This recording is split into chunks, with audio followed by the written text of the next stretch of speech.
GX is one of the most popular Yu-Gi-Oh series by far, with easily one of the most popular characters being Manjome Thunder. And just yesterday it was announced in Blazing Vortex we'd be getting retrains of the infamous Armed Dragon archetype. Because of this retrain, I wanted to discuss it, but in order to do so, it's time to look at it in a quick review. Instead of focusing around being able to summon new Armed Dragon monsters from the deck during the standby phase, take a different approach by sending monsters from your hand or face of field. This makes generic synergies much easier, but if you use another Armed Dragon monster, instead you actually get a relevant effect. For example, Armed Dragon Thunder level 7 says if this card is sent to the graveyard to activate a dragon monster's effect, you can add one Armed Dragon card from your deck to your hand. Level 5 can add a level 5 or higher Wind Dragon monster from your deck, which is important to note because Tempest is a card, and Armed Dragon Thunder level 3 can draw you a card. All three of these effects are actual good effects, none of them are filler in any way. You'd actually be fine drawing any three of these because all three effects are really strong. You start with level 3 however in order to send a monster in order to summon level 5, and level 5 is going to get you level 7, and then level 7 is going to get you level 10. Armed Dragon Thunder level 10 has an interesting effect that reads, apply one or more of the following effects according to this card's attack if it was special summoned by an Armed Dragon monster effect. 1 or more, this card's name is treated as Armed Dragon level 10,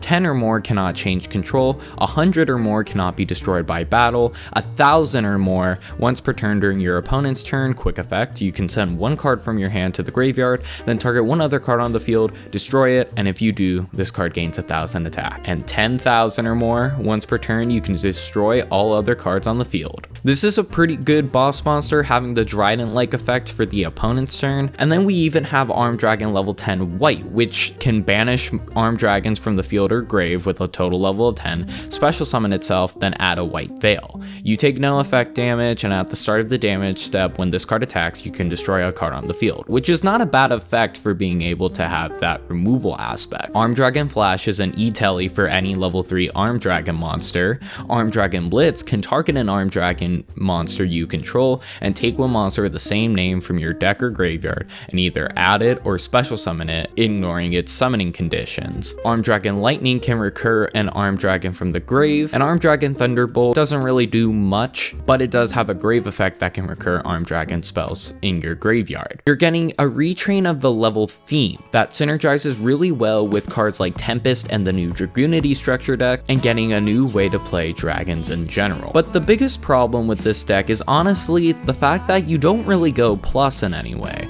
Sure, you have the quick effect to destroy on the opponent's turn. All of your effects to summon are inherent neg1. The only reason why they're not necessarily a neg1 is because you're gonna send an Armed Dragon from your hand. The deck can also seem quite inconsistent at points because you only have 6 ways to access Armed Dragon Thunder level 3, and without any access to this card, you're not gonna be able to play the game. But it's important to note that these effects are inherently strong, but because there is no inherent +1 like effect, and this deck doesn't actually do anything unfair to the point where you should play it, it's definitely not going to be a tier 1 threat out of the gate unless there is a synergy I'm missing with something like the new Dragoonity cards. Regardless though, this is definitely a fun rogue deck to look out for in the future, and all I gotta say is, level monsters are back.